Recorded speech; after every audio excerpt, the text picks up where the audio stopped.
Welcome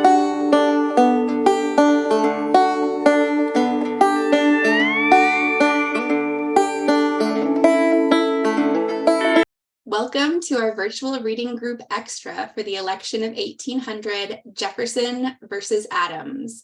I'm Christy Lynn Horpedal, the assistant editor at Adam Smith Works, and I have the pleasure of participating in this reading group. Some people think that we are more divided as a country today than we have ever been before. Politicians and pundits rage and fearmonger. But is it true that this is new or worse than the politics of the past? Cara Rogers is here to help us think about the past and help us understand the present and hopefully look forward to the future. She's an assistant professor of history at Ashland University. Hello, Cara. Thanks. Hi there. My pleasure. Thank you for having me. I should also add that you are the discussion leader of the reading group, which is why you get to be in the video. That's right. So I'm going to give our watchers a little context for the readings. We're at the transition between the 1700s and the 1800s. War with France might be coming. Those in power, the Adams administration, want powers in place to deport, arrest, imprison, and detain non-citizens. They also want to stop people from saying false, scandalous, and malicious things about the government. But this seems uncomfortable for people who were really skeptical about government power. You can almost hear Jefferson shouting, "Did we not just fight a revolution?" So we read some very famous pieces like the Alien Enemies Act, the Sedition Act, the Kentucky Resolution, written anonymously by Jefferson, the Virginia Resolution, written anonymously by James Madison, who are responding to these acts. We read Jefferson's inaugural address, justly famous, but we also read a number of letters to and from Jefferson and Adams, and of course, some well-known letters between Jefferson and Adams. So we're going to start with the history before we move on to the personalities. So both Adams and Jefferson want to define what they are doing as American. So which do you think has the better claim to that? So I love this question because I am personally a Jefferson scholar. I spend the majority of my time reading and thinking about Jefferson. And in that role, I've read a lot of Jefferson biographies. And I realized somewhere in the middle of graduate school that I was starting to really dislike Alexander Hamilton and John Adams. But when I read biographies about Adams or Hamilton, I would read all of these terrible things about Jefferson. And I realized that scholars, and I think a lot of Americans today, we tend to take on the biases of the people that we study. And so something that I actively try to do as a Jefferson scholar is not take on Jefferson's own personal likes and dislikes toward the other founders. And so I would have to answer this question by saying we need both Adams and Jefferson. They are both American in the best sense. And at times when we read their writings and look at their political disagreements, they might seem like polar opposites. But actually, what we learn from studying the totality of their lives and their careers is they had a lot more in common than they had dividing them. Jefferson is more of an optimist and Adams is more of a pessimist. And I think we can talk a little bit more about their personalities here in a second. We'll get into that. But they approached the political difficulties of their day differently because of their personality differences, because they had different philosophies. Jefferson tended to see the best in the world, and Adams tended to think all men are equally corrupt. But they both believed in freedom. They both had deep hopes for the American experiment. They both had deep hopes that the American people could create a republic unlike anything that the world had seen to date. And they both helped us create a strong foundation in America. So I think that we need to say both of these men, they're true Americans, and it's a good thing that we had both of them and not just one or the other during the founding era. Yeah, it's good that they were both there, and you can't separate what happened after. You could create an alternate history, but that's not our history. So I do want to talk a little bit about the personalities.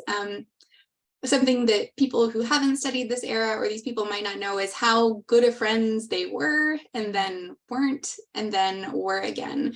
So could you tell us a little bit about that part of their relationship. And then I also just hope you'll throw in one of my favorite bits of presidential trivia about the coincidences surrounding their deaths. Absolutely. So Adams and Jefferson become friends during the Revolutionary era. They meet in the Continental Congress. Jefferson tends to hang back and just listen during the loud debates. He's an introvert who writes very well. And Adams notices Jefferson and how good of a writer he is and how reasonable of a personality he seems to be.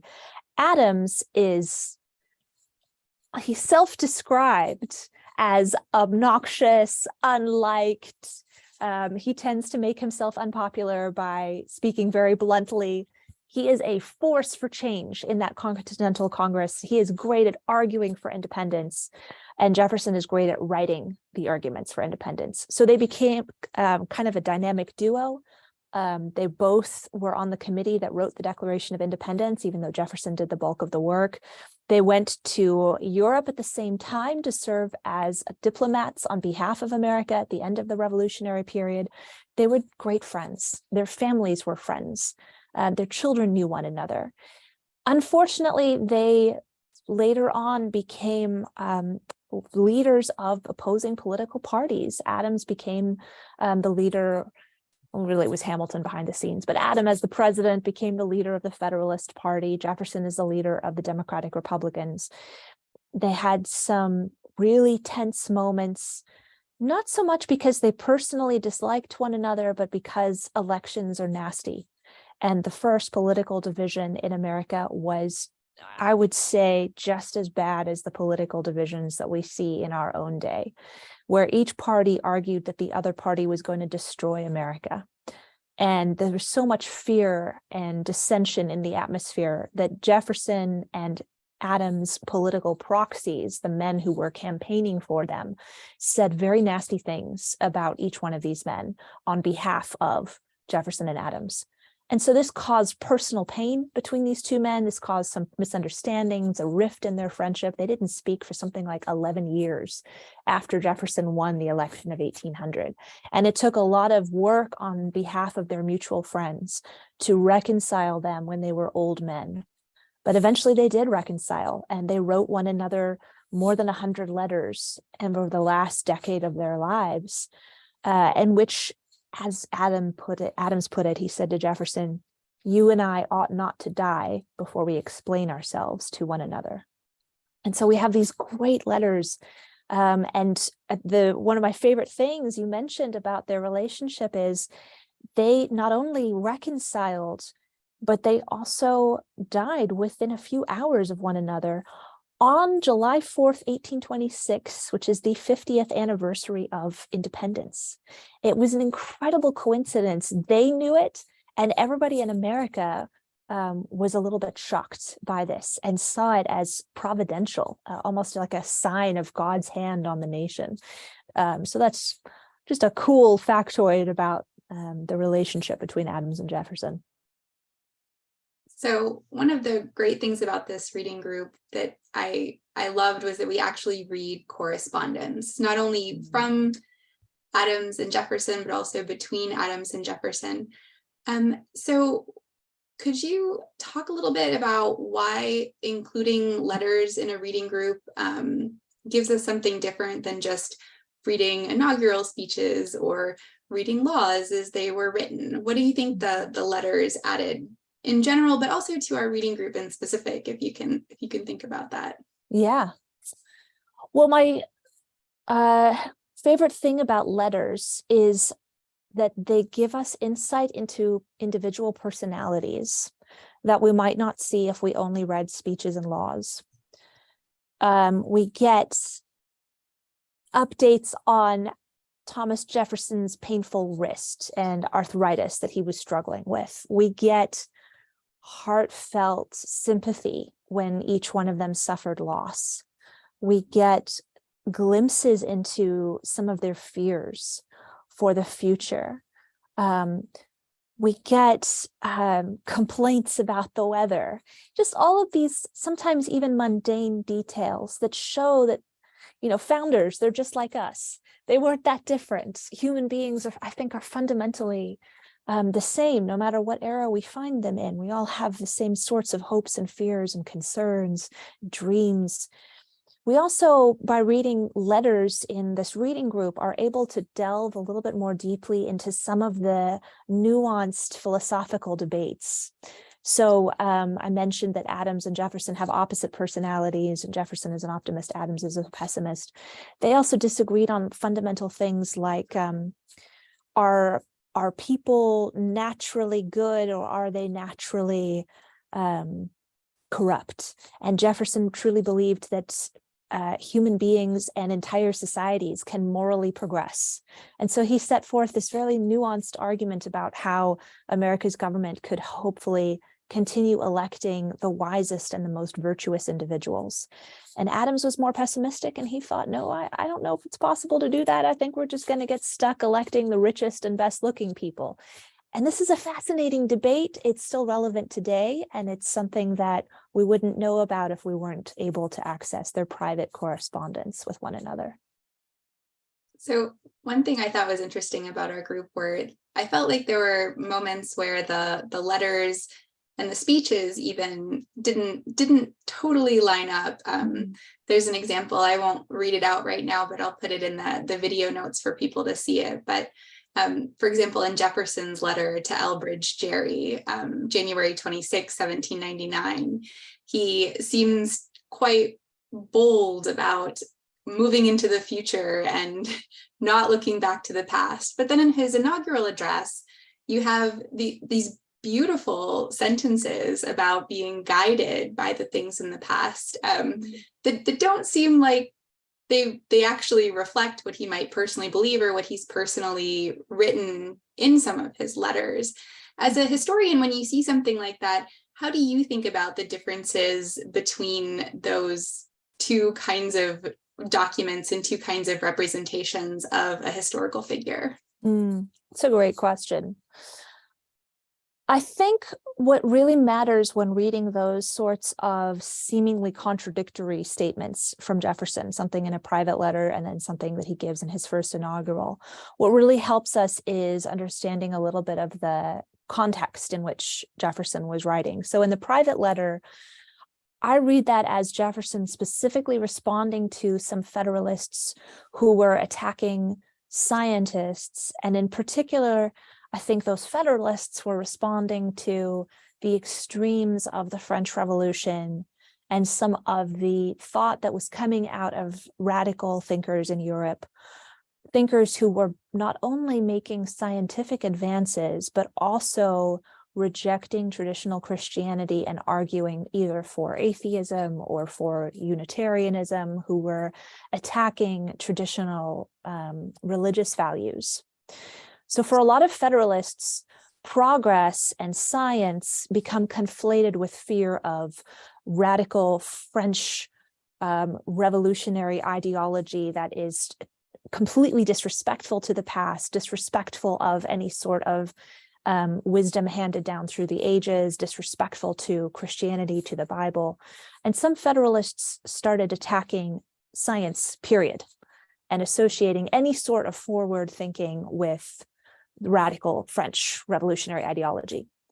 Jefferson, I think, rejects this idea that we cannot hope for improvement in the future. And so in his private letter, he is very dismissive of those who are attacking progress and attacking science and attacking improvement. He wants to argue that those things are all worth pursuing and will make the world a better place. But I think it's a mistake to then jump to the conclusion that Jefferson himself rejected tradition or the wisdom of eras past. As a matter of fact, Jefferson was a great admirer of the Anglo-Saxons in England. He was a believer that there was some early forms of democracy that had been attained by the Anglo-Saxon ancestors that were absolutely worth pursuing and reinstating. And he was an admirer of Jesus and believed that the original teachings of Jesus should be taught and that those would become widespread among Americans and help further American morality. So I think in Jefferson's inaugural address, he tries to emphasize the things that he shares in common with the Federalists. So he emphasizes this idea of, yes, there are good things in the past. We should absolutely hold on to the wisdom of our ancestors.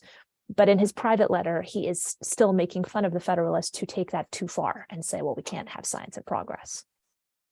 So I just realized as we were talking that my bias is shown in these questions because I gave you a question that was all about Jefferson.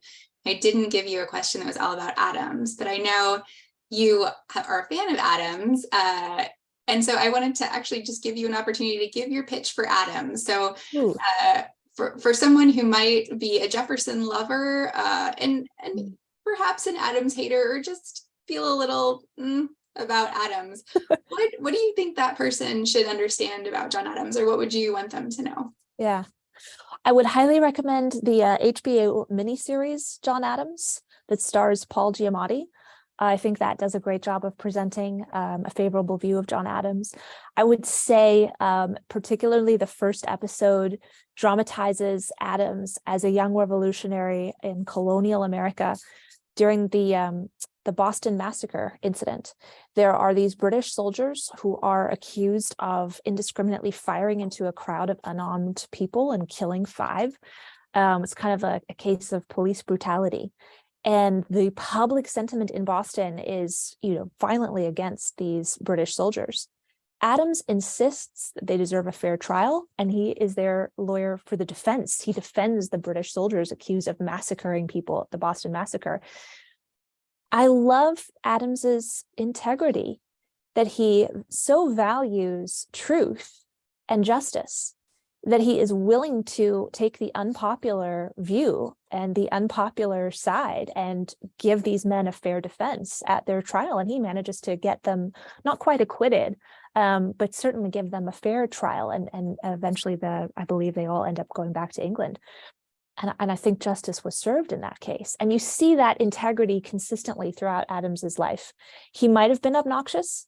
Sometimes his honesty got him in trouble, but you can rely on Adams to tell you exactly what he's thinking and feeling in any particular circumstance. And in the end, I believe he puts the public good and the public interest above his own, with the minor exception of the Alien and Sedition Acts in 1798. That was a low point, but we'll blame the rest of the Federalist Party for that as well, and not just let that all be on his shoulders.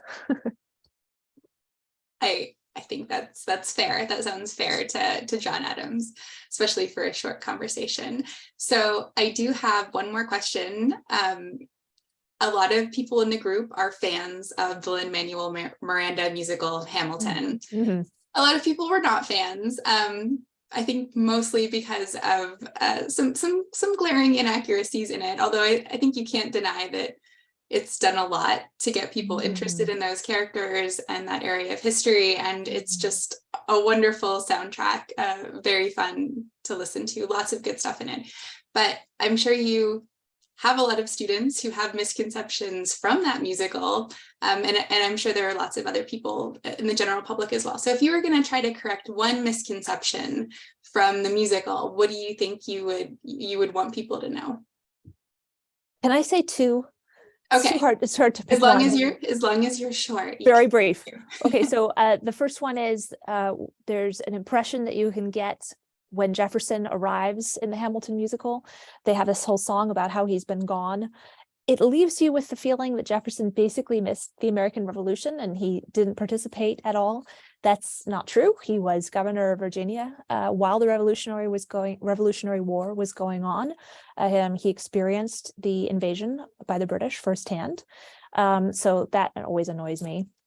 But what's perhaps even more dangerous is the musical oversimplifies Jefferson's views on slavery and implies that he profited from slavery and did not seek to end the institution. And that's making things overly simplistic.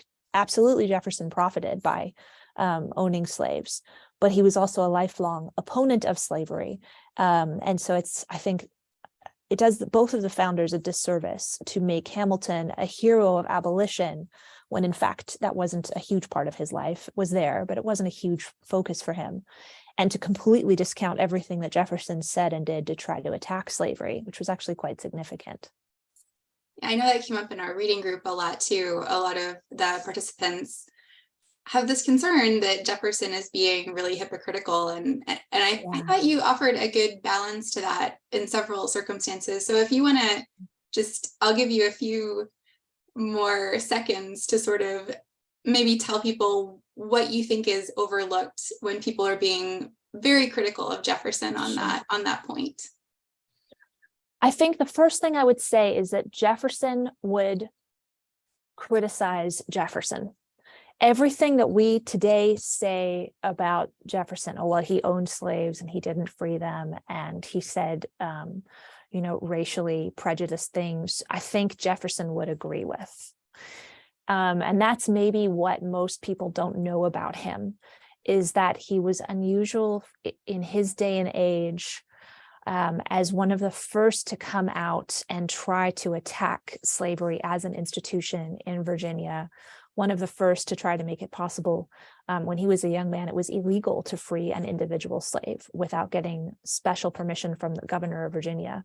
Jefferson was the first to try to change that and make it possible to emancipate individual slaves, and that failed. But he consistently, for the rest of his life, criticized the impact of slavery, not only on enslaved people and calling it an injustice for those people, and specifically saying their rights were being violated, but he also criticized slavery for what it did to white people in Virginia, and said slavery made Virginians into tyrants, and it corrupted Virginian children, and it would destroy Republican values in Virginia. And he was absolutely right about that. So I think that the story of Jefferson and slavery is a lot more complicated than modern audiences might guess at first.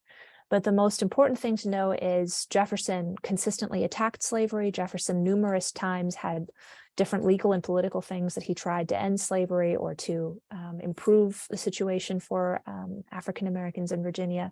And finally, Jefferson did not free all of his slaves in his will, but that's partly because it was illegal for him to do so. By the time he died, he was so deeply in debt that he could not afford to free more than a few people. And if he had, they would have immediately been repossessed, essentially, by his creditors and sold again.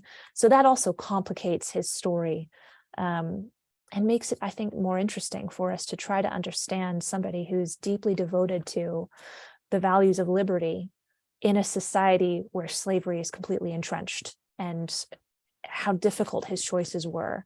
It makes for a more interesting conversation about him. I think also with Jefferson's optimism that you mentioned earlier, I think if you believe that people are good and that institutions can help them be good, then you also kind of deeply understand the fact that you can be in institutions that are actually corrupting and making you worse and the people around you worse. And that might have been part of the reason why he did try to change the institutions that people were living under, because he recognized that is affecting their moral character and their opportunities and the kinds of ways that they can flourish and live their lives. Absolutely. And maybe Adams' perspective there would be useful. And Adams might point out that once individuals are financially benefiting from oppressing others, it might be very difficult to persuade them to make some financial sacrifices. And maybe that's one way in which Jefferson was too optimistic. He thought that Virginian slaveholders would choose of their own free will to do the right thing eventually, just through the power of education. And it turns out that was not enough. Well, thank you so much for having this conversation with me. The conversation is in part inspired by a virtual reading group hosted by Liberty Fund. Thank you for watching, and we hope you'll join us at a future reading group. We have some coming up. We have one on Hilary Mantle's Wolf Hall and David Hume's essays. We have another on Michael Oakeshott's Moral Vision. We have a Star Trek and Adam Smith's Theory of Moral Sentiment reading group, which is actually a repeat because the first one was so popular. We had way oversubscribed people for it, and many more. So you can find links to those virtual reading groups in the video notes. And I just want to thank you again, Cara, for having this conversation and for being a great discussion leader in our group earlier this year. My pleasure. Next time, let's do Thomas Jefferson and Star Wars. Yes, absolutely.